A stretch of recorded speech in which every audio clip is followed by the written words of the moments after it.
Hello, and welcome to the Thinking Fellows podcast. My name is Caleb Keith, and today I am joined by Adam Francisco, Scott Keith, and Bruce Hilman. The Thinking Fellows is part of the 1517 podcast network of shows. You can go to 1517.org/podcasts to see all of the shows there. There are over 20 shows on our podcast network, which means when you are done listening to the Thinking Fellows, you can just hop on over to the next podcast on the network, maybe something like Tough Texts, Faith and Reason Exchange, or the Outlaw God podcast, and just keep on listening to the 1517 podcast network this week.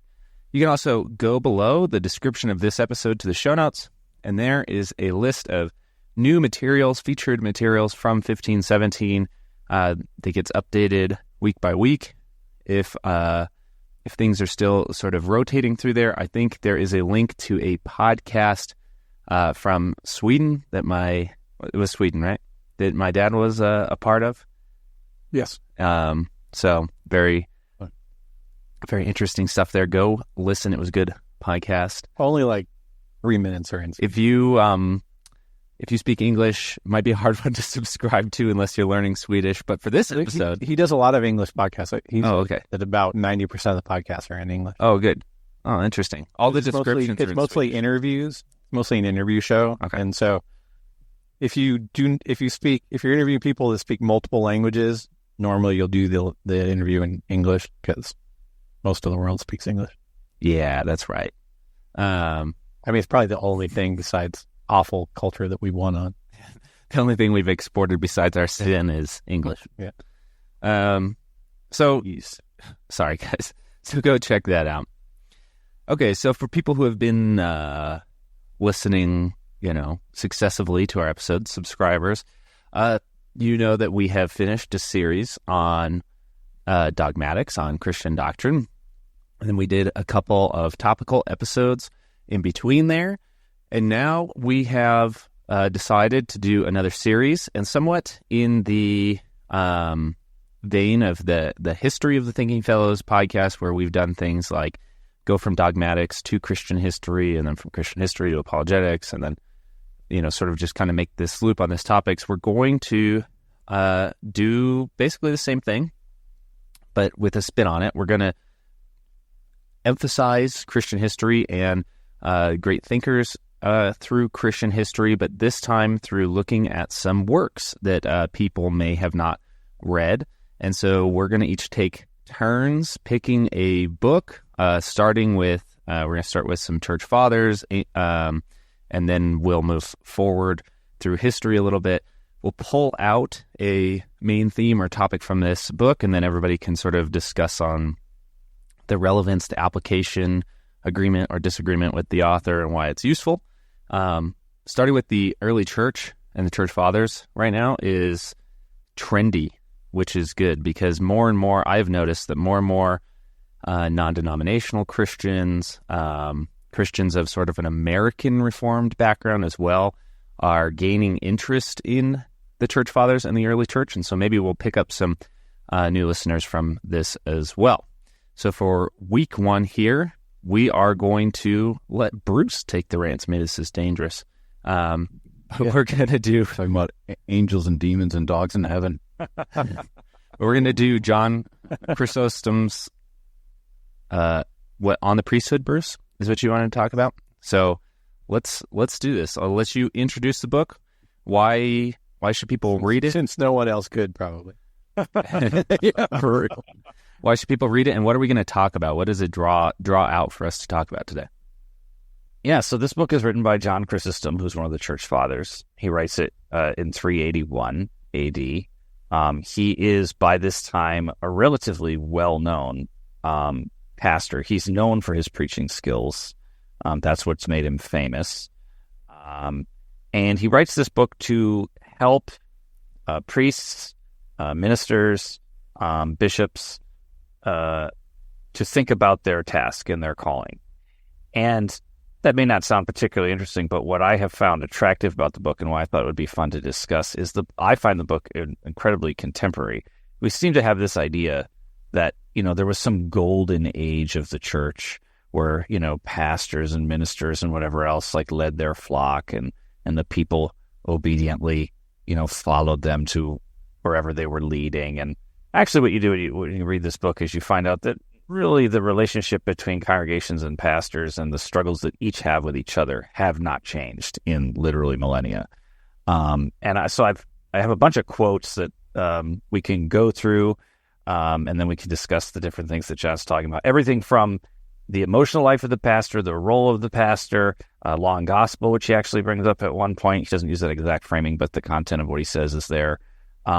Temptations of the minister, and all this kind of stuff. So the book is really if you can think of it as almost a manual for people interested in ministry or who are entering the ministry, and he's trying to just set things, their expectations correct. It opens up autobiographically and kind of a little anecdote where he and his friend are talking about a calling to ministry, but they're both kind of apprehensive and nervous about it. They understand the commitment that it requires, and they sort of make a buddy pact, sort of like what guys do when they're like, hey, well, I'll join the military if you do, and we'll sign up together. And they do that. They say, okay, we'll do that. Happened to Adam. Together. Oh my gosh. Adam? That's true. Well, and the dude didn't sign up. It was your brother, right? Yeah, my brother said, hey, we're doing this together, boot camp together. So I said, okay. I enlisted. The next day he was supposed to go down and enlist, and I called him. He says, yeah, I decided not to do it. I sleepwalk anyway, so they wouldn't let me in. So, the contemporariness of this, Adam, that's exactly what happens with John. So they agree to go to sign up on this day, and then John doesn't show up, and his friend ends up, showing up and getting impressed into the ministry. And then John says he shows up later, like when the guy's in training or whatever. And he's like, you're in the ministry now for life, and I'm not. And he makes fun of him. And he thinks his friend is going to laugh and be like, you jerk, whatever. But actually, he's really upset. His friend's really upset. He felt like it was a deep betrayal. And I wonder why. Not very kind. He says, he tried to speak when I saw him, but he was prevented by his indignation. He could just not give words to the force of what he was waiting to summon up and tell me. So when I saw that he was choked with tears and full of distress, and knowing the cause, I began to laugh for sheer delight. And taking his hand, I made him embrace me, and I said, ha, ha, ha, ha, ha. He saw that I was so pleased and cheerful, and realized that he had been taken in by me. He was all the more wounded and disconsolate. So John's establishing at the beginning, he's not the best of characters. He's a jerk. Not worthy of the ministry is essentially what he's trying to show. And yet God is going to make something of him anyway. So it begins actually with the notion of grace and saying there's not anyone who's worthy to be a pastor. In fact, most people are completely unworthy to be in the ministry. But God will work it out in God's timing. The last thing I'll say before I guess I'll get into some of the actual content is John envisions the ministry in what he calls the ministry to angels. That's what he considers the pastoral office, the ministry of angels. And he gets this by saying, look, in the Old Testament, there's a lot of prophets, and most of the things that the prophets said are bad news, like they repent, you got to stop this, don't do this or else. But angels, especially when they appear in the New Testament, are heralds of good news. And angel in Greek is just the word for messenger. And so for him, the understanding of the pastoral office is an office that replaces the ministry of angels prior to the pastoral office. And it is an office that is a messenger for God to herald good news, not doom and gloom to the world like the prophet did. Maybe I'll pause here, and then I have, we can go through different parts of John's observations. Yeah, well, just I've got probably a lot of historical, contextual questions. I'll try not to ask them all, but what does this look like in the 4th century? Like getting into the ministry? Are you go to the local bishop and say, "Hey, Joel, I'd like to be a pastor, please." Yeah, or you go to the recruitment office. That happens. So that's not typical. It's not typical. That John's pursuit and his friends was not typical. The normal way was you would rise up through the ranks. So you would start as like an acolyte as a young boy, and then at any point you could leave. But if you stayed in, you would continue to progress up to finally deacon, where you would get real training, and then you could become a priest or a bishop. However, there were two other sort of less dominant, but well-known ways. One was you could actually just express interest, like it says in the New Testament, like it's a good thing if someone wants to be an elder. And that appears to be what John and his friend were doing. They probably were already involved in the church somehow, or they wouldn't have felt this way. And we're not clear on what that is. But that's probably the track they took. But the other way is you were impressed in, meaning you were forced into the ministry because someone saw gifts, and the church would force you to do it. That's what happened with Augustine. In fact, a lot of guys would avoid going places to preach for fear that they would never be able to come home because they would be impressed into service. And it was deeply believed in this time period that if a congregation physically seized you and said, you have to be our pastor or bishop, you absolutely had to. There was you couldn't say no. You just couldn't say no. It was God had chosen through the congregation that that's what you're doing, and that's just it. So unless you apostatize, there is no option. No one would accept you back in your home. You couldn't, like, even if you escaped, there's some stories of this, like guys escaping their impressment, and like their families and stuff send them back because like God has made it clear. When his friend joins the ministry, it's kind of a one-way door. So when he signed up, he can't leave now. He's been accepted, and that's a confirmation of God's calling because he's been accepted into the ministry.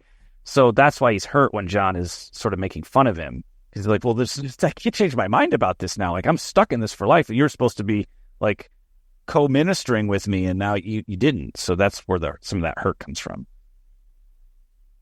But it's like your first call out of seminary. You can't say no. Yeah, that's right. It's a placement. An impressment. They should call it impressment. Yep. Impressment. That is the way. But this is a post-Constantine kind of thing. Yep. Yeah. Yep. So the Christendom is very much in operation here at this point in time. So there's no escaping.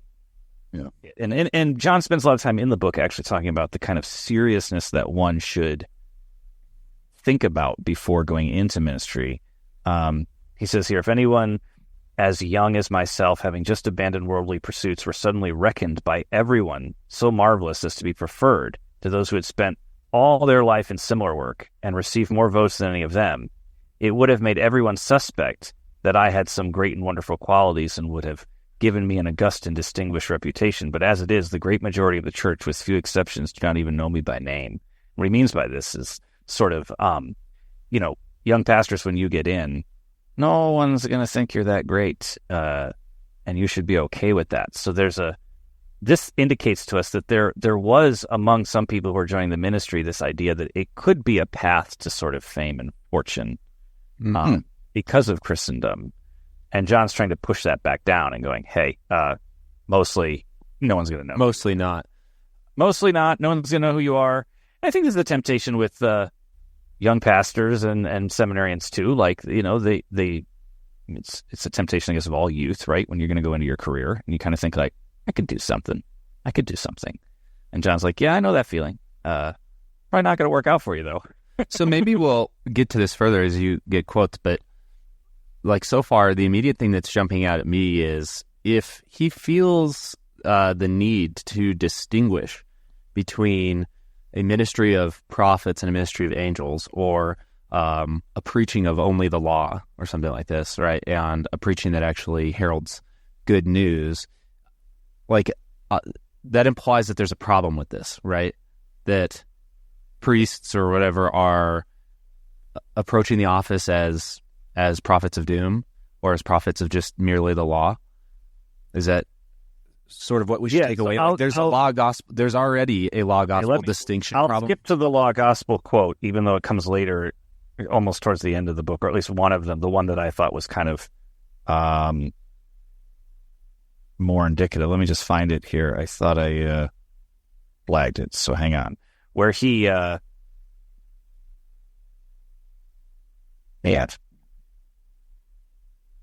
think while you're looking for it, I was going to say, I think it's funny that when you read, and I don't read a lot of it, any of these sort of stories of going into, it's not, they wouldn't call the ministry, it'd be like going into holy orders in the early days of the church.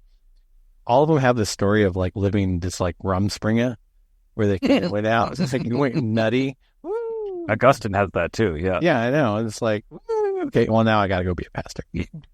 It's kind of like baby boomers fresh out of high school, right? Yeah. All of them will talk about my youthly pursuits. You're like, yeah, I've got some imagination of what that means. Well, I remember Augustine's Confessions. There's a chapter. It's been a good 20 plus years since I read it, but for whatever reason, this line sticks with me. He's like, and yet again, I found myself in a burning cauldron of lust. Yeah. Yo. And that's the same TMI, man. He praised his famous prayer, Lord, give me chastity, but not yet. Yes. Not yet. When I'm older. So Caleb, so let me do this first. So earlier in the book, kind of where it begins, he makes a comment here. He says, the work of the priesthood is done on earth, but it's ranked among the heavenly ordinances. The Paraclete himself ordained the succession and persuaded men, while still remaining in the flesh, to represent themselves as the ministry of angels. For John, there is this good news, but there's also this pestilence, which I'll talk about in a second, that the preaching office is against, which is heresy, right? So here's the long gospel quote, which comes towards the end of the book. I shall try to explain my meaning to you by an example. Those of us who accept the nonsense taught by Valentinus, he was a Gnostic teacher, or Marcion, a heretic, and all who are infected with their disease, reject the law given by God to Moses from the canon of Holy Scripture. The Jews, on the other hand, hold it in such reverence that they obstinately try to observe it all, contrary to God's will, though circumstances prevent them.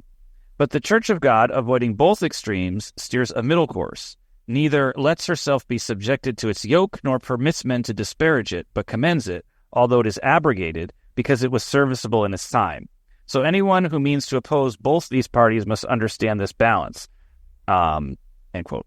So, again, he's not going to use the Lutheran exact phrasing of long gospel, but he's talking here about steering this middle road between Jewish legal extremism, as he sees it on the one hand, and complete antinomianism of the Valentinians and the Marcionites on the other.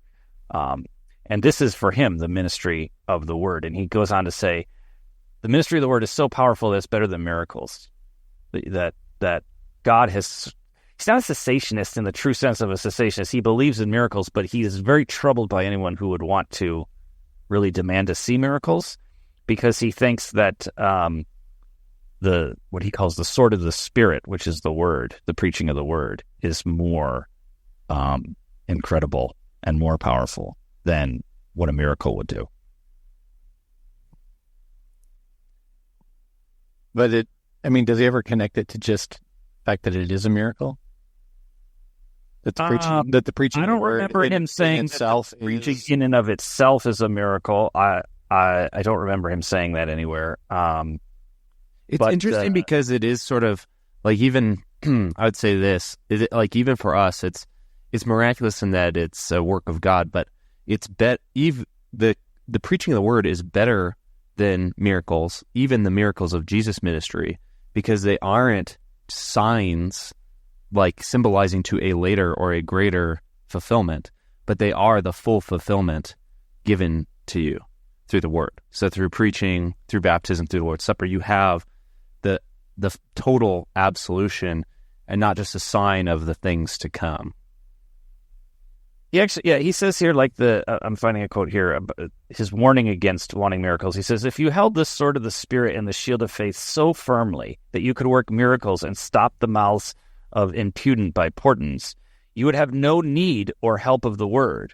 Or rather, I should say that even then the word would not be useless, but very necessary. Of course, we should not be so eager for it if we had the resourcefulness of miracles. But as there is not so much a trace of that power left, and still many persistent enemies attack us all around, it remains necessary for us to arm ourselves with this defense. And we must take great care, therefore, that the word of Christ dwells in us richly. For our preparation is not against a single kind of attack. This warfare of ours assumes complex forms and is waged by various enemies. So, in other words, the miracles, if we could perform miracles, they would in some way diminish, for John, our reliance on the Word, which is what God actually wants us to rely on. And so God has kind of withheld the kind of bounty of miracles that you see in the New Testament stories because he wants us to rely on the Word. Yeah, I mean, that is very close to the way we would say that. So, yeah.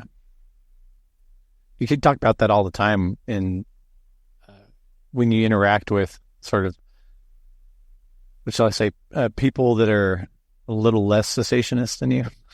I mean, I'm not a cessationist, but at the end of the day, I don't go looking for miracles other than what I see the Holy Spirit working through the preaching of the Word and the sacraments. But there are definitely groups within American Christianity that rely more heavily in their theology and practice on the idea of miracles happening every day. And when you talk this way to them, that you shouldn't be looking for them, but you should be relying on the proclaimed Word, which is where the promise lies. It's an interesting conversation, and one that they typically haven't really considered much before. I mean, I always find sort of, like you were saying here, the hunt for miracles a big distraction, right? Because certainly God can and does work where he pleases, but it often happens, as you said, at the pursuit of them happens at the expense often of the regular means of grace, which have a sure promise. And sometimes you get the sense with certain groups or individuals that that's not exciting enough, or it's sort of too plain, right? So we can see this with sort of like Pentecostal groups, right, that look for the Spirit to erupt in worship and things like that, instead of, often in lieu of just those places where we already know the Spirit is spoken. And so it's going to be like you said, a problem that lasts through today and reoccurs, I think, too, which is the theme I'm picking up here is not trusting that God does what he says. And so what do you need to go find this other word from God when you already have it here? And remember, this is on the context of John thinking that the ministry of the pastoral ministry is a ministry of proclamation, that it is the ministry of angels, quite literally. It is a heralding ministry.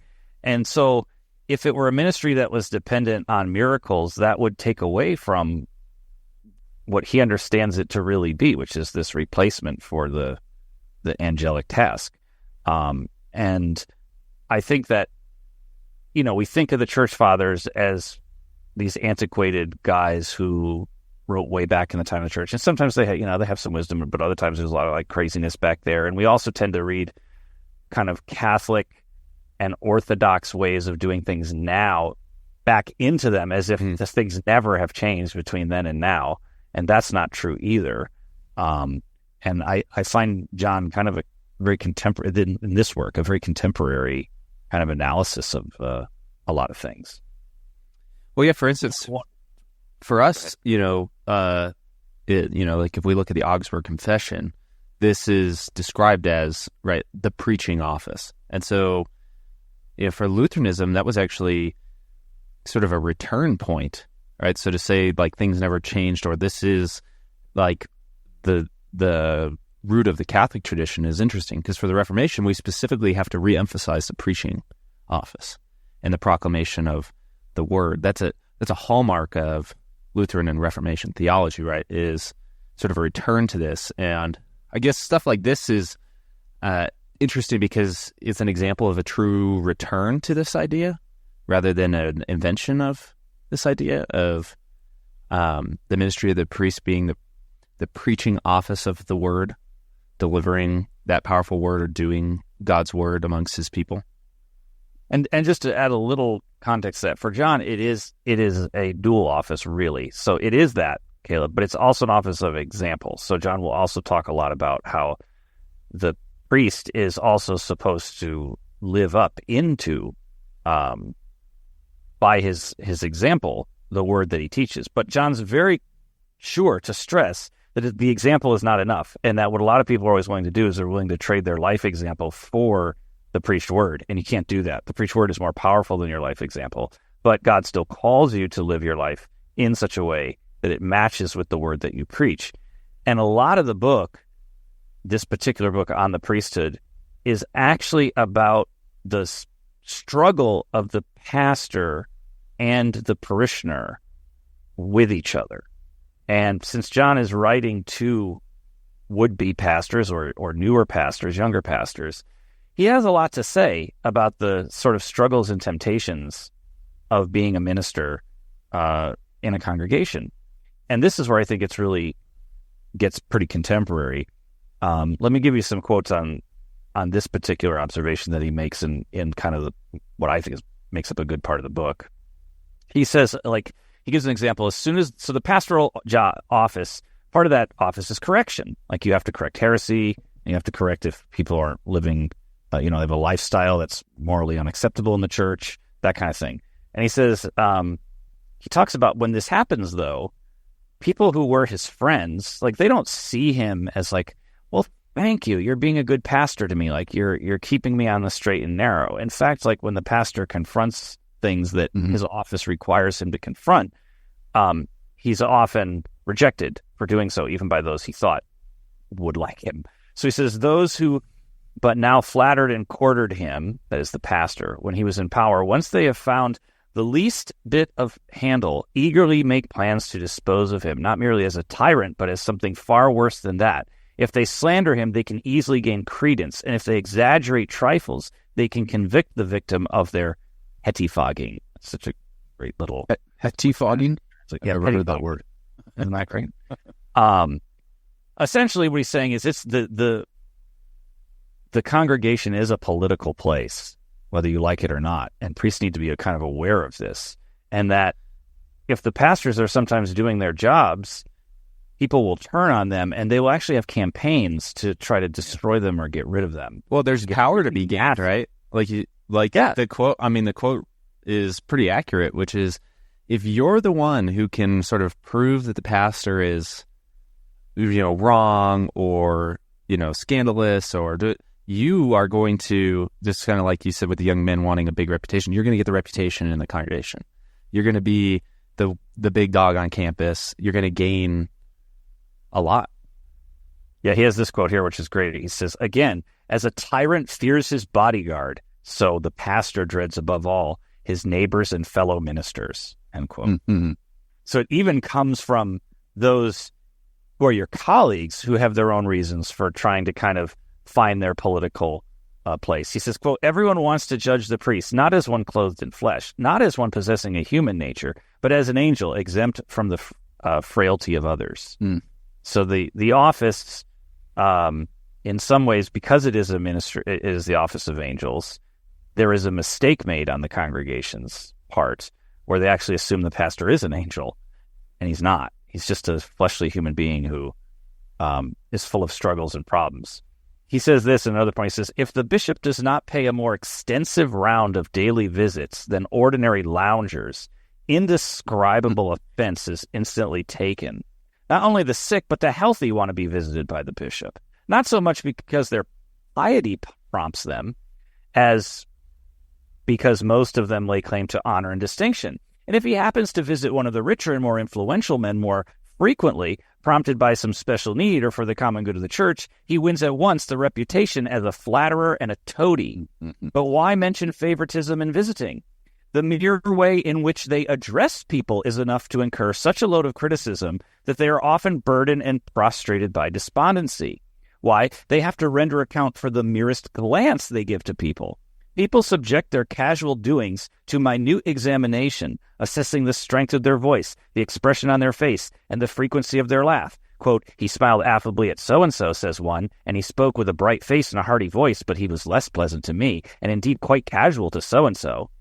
Who then, but a man of outstanding strength, could cope with so many accusers, and either not be indicted by all of them, or escape after an indictment? For since there is no accuser more bitter than our own conscience, we have no difficulty in bearing the milder accusations of others. But we have first been convicted by that severe accuser ourselves. But when someone whose conscience acquits him of evil is accused without cause, he is quickly roused to anger, easily falls into desperation unless he has trained himself already to bear the mischief of the mob. As you're reading that, I've, over the last 20 years or so, spent a lot of time with pastors at conferences and whatnot. It's almost what you hear. Mm-hmm. I mean, this is not just a 4th century or 21st century. I imagine this is just like the perennial issue, the social issue for pastors in their congregation. And I can imagine why that would be, if people are, especially if you more of a congregationalist type of polity. Yeah. And parties within a church all vying for power. They all have their own visions for the church, and they're going to use their pastor, to lead that vision. If the pastor favors the other party, they're going to all of a sudden maybe even make up stories about the pastor or interpret things in the least charitable way. And it is, as you said before you read that passage, very political. It seems. That's what. To be honest, that's kind of what terrifies me about one of the reasons one of the many reasons I don't belong in the vocation of pastor, because I would be terrible at navigating those waters. Scott would be great. He has zero opinions and never tells people what he thinks. I think the interesting part here, and it's not interesting, I don't want it to sound like gossip, but is that you don't even have to hang out with pastors at conferences. Like, just hang out with pastors or guys that aren't pastors anymore, that were pastors, or guys that are thinking about not being pastors, or guys that are pastors and love it, but will tell you about the thing that they can't stand about being a pastor. And it's going to be this. And I sometimes wonder if it's because some guys don't complain about this. I'll just throw that out there. Yeah. Like, I know probably 5 or 6 that just not an issue. I mean, but it takes the personality of it not being an issue where you just kind of can't really care that much about what people think, in a sense. Now, that's a hard thing to do when you're a pastor and your job's determine, the people sort of determine your job. But in a lot of ways, that statement that I just said isn't true. And so I do think that they're under a greater amount of examination, especially when they're up in the pulpit. I mean, heck, I do it when other people preach. I do it when I preach. It's like you sort of both self-examine everything, every laugh, every facial expression, every tone, and you know that other people are doing that same thing too. But on one hand, there's kind of, it's a reality that is not always a reality, and so that kind of interests me. Like, I'll just say, my friend Paul Koch, he doesn't worry about this. But I have several other friends that are or have been pastors, and especially the ones that aren't pastors anymore. This is what they talk about. I mean, This is what they talk about right here. And then when you wrap in their wives and their wives' perceptions and their wife thinking they're being looked at, and kids, and then on and on and on and on, it just kind of doubles down. And you can see how this would break some people. This isn't why I wouldn't do it, though, Adam. I have a hard time with hospital visits, and sick visits, and funerals and stuff like that. Not an emotional hard time. I'm not typically a super socially awkward guy. Like, I avoid crowds and stuff, but I can talk to people, except when they're sick. I say the dumbest stuff. Then you have the emotional intelligence of a sponge. When you need social emotional learning. Somebody's dying, I walk in a hospital room. How you doing today? It's just dumb. So this is kind of where this gets interesting to me as well, because I like to joke all the time that all my friends are pastors, and I have a couple of friends here in Big Bear who aren't. All my friends are pastors or mountain bikers. That's the thing. So, and they definitely experience all of this. But we've also heard, this is kind of, especially I would say a couple of years ago at 15, 17, adding on to the pressure of this from some pastors would be that by making people more conscientious of the distinction between law and gospel and of the right preaching of it, you're creating more critics for me in congregations. And you're making, and 1517 is going to make my job harder because more people are going to have more ammunition to judge me with. And when people are listening to theological podcasts like the Thinking Fellows, they're going to come back and say, Pastor, why don't you teach like these guys do? Or I heard something different on this podcast and that podcast, or on this blog and stuff. I will say an unfair thing to do to your pastor is to, and I've been thinking about this a lot lately, just because of some guest preaching things, is to judge what your pastor has to do for you week in and week out against some special experience, like a guest speaker coming, or a men's retreat that you went to, or a conference that you went to and heard conference speakers. I mean, one of the things to remember is that those guys that do that, they do it way less frequently, and the pressure on them to sort of week after week after week after week after week after week sort of do this thing that's, not just supposed to, I guess, preach law and gospel and give you the goods, but also entertain you, is unrealistic. There's somebody at 1517 who, was preaching full time and then doing conference speaking. And I heard a story. Somebody at a conference came up to one of the people who was a member of his congregation and said, "Wow, that's amazing. You get that every week?" And the parishioner went, "No."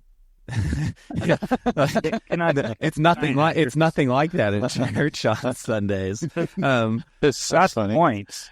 John actually explicitly says this. He says, the people say, on the contrary, unless his sermons always match the great expectations formed of him, he will leave the pulpit a victim of countless jeers and complaints. No one ever takes into consideration that a fit of depression, pain, anxiety, or in many cases anger, may cloud the clarity of his mind and prevent his productions from coming forth unalloyed, that in short, being a man, he cannot invariably reach the same standard or always be successful, but will naturally make mistakes and obviously fall below the standard of his real ability. People are unwilling to allow for any of these factors, as I said, but criticize him as if they were sitting on the judgment seat of an angel. And anyhow, men are so made that they overlook their neighbor's successes, however great. Yet if a defect comes to light, however commonplace and however long since it last occurred, it is quickly noticed, fastened at once, and never forgotten. Yeah, I mean, so our conference speaking at 1517 is pretty high level. And if you do a plenary all the time, like twice a year, you feel this, but you only feel it twice a year. Like, I mean, my point is, it's not a week in and week out thing. I mean, even when you have a gig, a lot of the gigs that you do are things that you've talked about many, many times, and it's sort of the same subject. When you're preaching week to week, it's something different every week. It's a different text every week. And everybody's primed to like the rest of your life when they're having you travel out to come do something. Yeah. Right. You're not the guy that walked into their grandpa's room as he was dying and was like, "How you feeling today?" and really pissed him off, and then is up there on Sunday morning. John observes, he says, for most people usually listen to the preacher for pleasure, not profit, like adjudicators in a play or a concert. I thought that was a really interesting contemporary analogy, because he's essentially saying church isn't a concert. But that's how people are treating it, even back then. We criticize now how people are like, turn church into a concert. Like a concert. And here he is back in the 300s saying, don't treat church like a concert. Explicitly says so. And then he says, in the first place, most of those who are under authority refuse to treat preachers as their instructors. They rise above the status of disciples and assume that as spectators sitting in judgment on secular speech making. So they judge the pastor like they would judge a politician in the polis, but really the pastor is given to them as one who's supposed to instruct them in the word of God and the right teaching of the truth. But the congregation doesn't often make this distinction, John says. And so he says, a pastor is like a captain having pirates sail with him. If he, the pastor, chooses popularity to his own safety and so chooses unsuitable men, he will incur God's enmity in place of theirs. And what could be worse than that? But if he chooses the right thing to do over what is popular, his relations and those with them will all conspire together and become so much stronger against him. Sort of a damned if you do, damned if you don't sort of situation. So for the pastor may think, hey, I know the right thing to do here because the scripture instructs me. But if I do it, it's going to make my life in future ministry among these people harder. It's going to create tension. I mean, I wonder, these days, I feel like, let me say these days as post-Reformation. So these last 500 years. Let's say, since people have had access to the Bible in their own language, that one of the things that's happened is that sort of everybody's, theology and philosophy and politics are one of the, more recently even medicine, are some of the things that everybody kind of thinks they're an expert on. Yeah. Or that their opinion holds equal weight. But I actually find that to be less true in a congregation where the congregation likes their pastor. Does that make sense, Bruce? In a congregation where the congregation likes their pastor, they're usually, in my experience, pretty willing to defer to the pastor's, knowledge on Scripture and, Lutheran theology and things like that. Now, I've also I've actually belonged to a church for a long time that had one of the smartest pastors in the synod as their pastor, and the people didn't like him, and they basically didn't believe him on anything. And it was like... You're onto something there. I mean, obviously, if they don't like the pastor or trust the pastor, it's way worse. But I would also say congregations aren't monolithic. So at any given time, like a quarter of the congregation is probably really mad at you. Another quarter is really happy with you. And the other half, you're not in their world right now. They got other things to think about. You're like, I really like that house. Yeah. That's my favorite house. They're just not that invested in church for whatever reasons in their life at that moment to care that much to critique or to even be happy with it. They're just like, their life is just going. But that one quarter that could be really angry with you at any given time, that hurts because they're the ones knocking on your door, sending you emails, creating problems at business meetings or whatever else, or calling people about you, and that's hard. Can I speculate a little bit for just a second, which is that I think for me personally, one of the goals, and I think one of the things I hope occurs by the amount of people sort of that we see who are at least interested enough in theology to, finish these episodes of Thinking Fellows and stuff, is that you are creating people who can support this public ministry, where, increasing your knowledge in theology is not making you more independent from your pastor, but making you like a greater help to your congregation and to that person called to public ministry, in the sense that I think understanding theology, understanding, the preaching office, understanding justification by grace, and then understanding human anthropology and the problem, and then getting some firsthand accounts like this, then can help equip you to be that support. So that story at the beginning here is his friend feels betrayed because they were supposed to do this together, right? There's supposed to be some level of help and support there. And that the number one thing you can do for your pastor is you can't eliminate, like you said, Bruce, this quarter of the congregation that can be rotating mad at you or whatever, but you can make it so that they're not so alone. And the best way to do that is, I think in a lot of ways, is to have a solid theological foundation so that you can help tame the congregation or be a second or a third or a fourth voice in those moments. And to me, that's one of the examples I've seen of people, lay members who have a command of theology. To my dad's example of that church I grew up in that had this problem, I saw him honestly try to be a voice of reason to this congregation concerning these kinds of things frequently, right? And so you had educated members who, to the best of their ability, have the back of that pastor and can maybe even be advisors in the sense of tell them when it's in their head or when it maybe is their fault. There's I wouldn't want people to think that the pastor is ever above, good criticism. I mean, the Bereans even checked what Paul had to say, right? But we can take those things to sort of be critics all the time. And John points out in kind of an interesting metaphor that made more sense in his day. he compares the pastor to an athlete. And he says, an athlete, when they're clothed, because they competed naked in the arenas back then. Because they're clothed. Yeah, they can hide. He says their lack of maybe training if they weren't really working really hard and everything else. But as soon as they strip to fight in a match, he says they're known immediately from like whether they've been working out or not. And he says the weakest athlete can keep his weakness secret as long as he remains home and pits himself against nobody. But when he strips for the contest, he soon is shown up. So with other men, those who lead a retired and inactive life have the solitude as their cloak for their private thoughts. But when they are brought into public life, they are compelled to strip off their retirement like a garment and to show everyone their naked souls and their outward movements.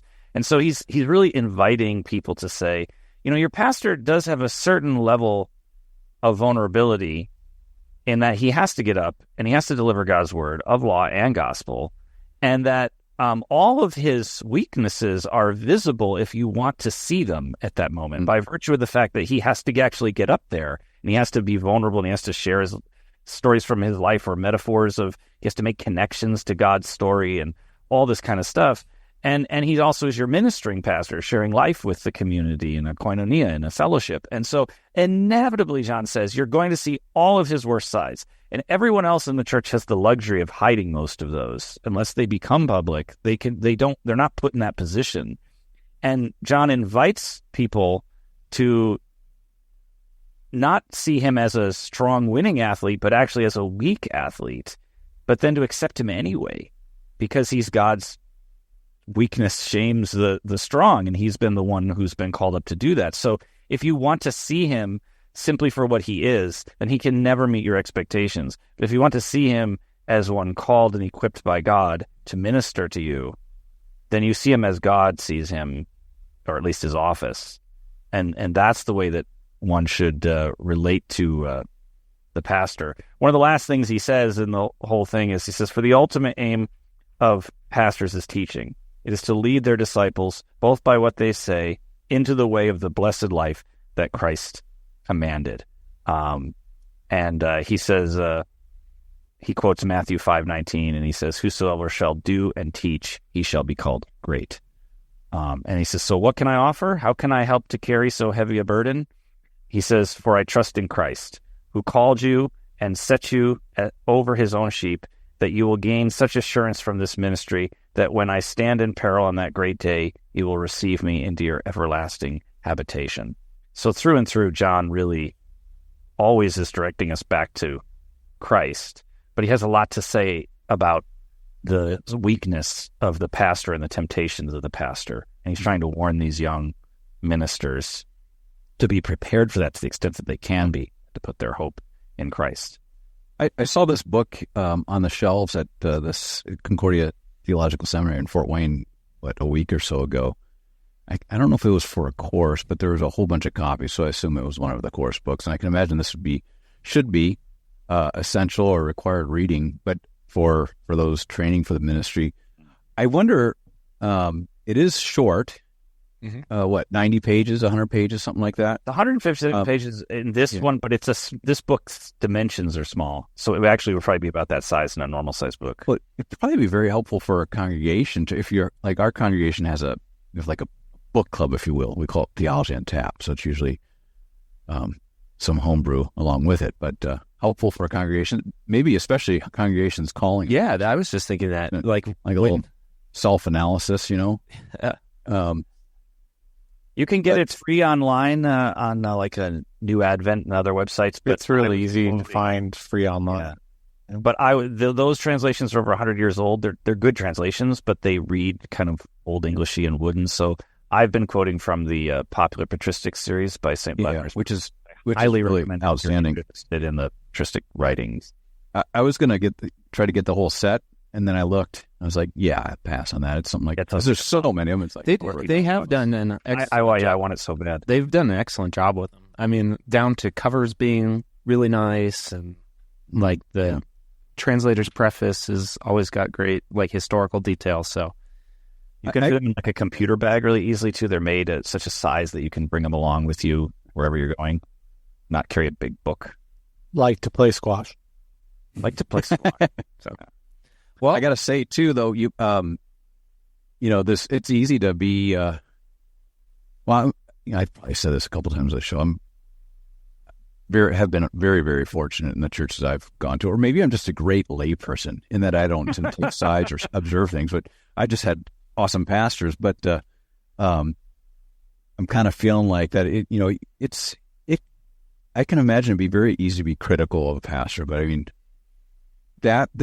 ultimately they are the sole. They're responsible for, in a way, for the souls of their sheep. They carry an extremely heavy burden, and having their back, even if you might disagree on 1.13 of the bylaws or something, whatever it might be, is maybe part of the they have their obligations to preach and administer the sacraments. The lay people have their obligations too. So praying for pastors, even if they're from Wyoming, is probably it's probably worth putting those folks on our prayer list and speaking well of them as best we can. Well, guys, I think John breeds modern pastors from the false belief that, if they get angry at the congregation because of some of the reasons that John mentioned, that sort of people nowadays are not as respectful to the pastor as they were back then. Like there was some golden age, as I said before, to return to. John destroys that false idea. Pastoring has always been hard. So you're in the company of colleagues long and far if you find in a sort of formal pastoral ministry that it can be frustrating. But it's a calling, and it's something that God equips us with, and it's something we called to love the people who you shepherd. I will go ahead and I want to say something publicly though, Scott. If you go to seminary, you got to sign up first and move there, and maybe I'll join you. I'll join you. I don't need to be your brother's retribution or the retribution for your actions. I don't need to live that. No, it's too late now. I'm going to go ahead and put the link to the free one at New Advent in the show notes. But if you're anything like me, you probably won't read it if it's just online. I'm certainly like that. So I will also put the link to the Popular Patristics series on this from Amazon as well. I hope that listeners, that there's some listeners who find some interest in reading this. I thank you, Bruce, for leading us through this week. I thank to our listeners for following along. Next week, I'm going to take the reins, and we're going to each kind of take turns as we get through this new series on church history and sort of great thinkers and great minds of Christianity through the ages. If you're looking for more material for your week, don't forget to go to 1517.org/podcast or just 1517.org in general and go check those things out. We thank you for listening. We will catch you next week. Bye.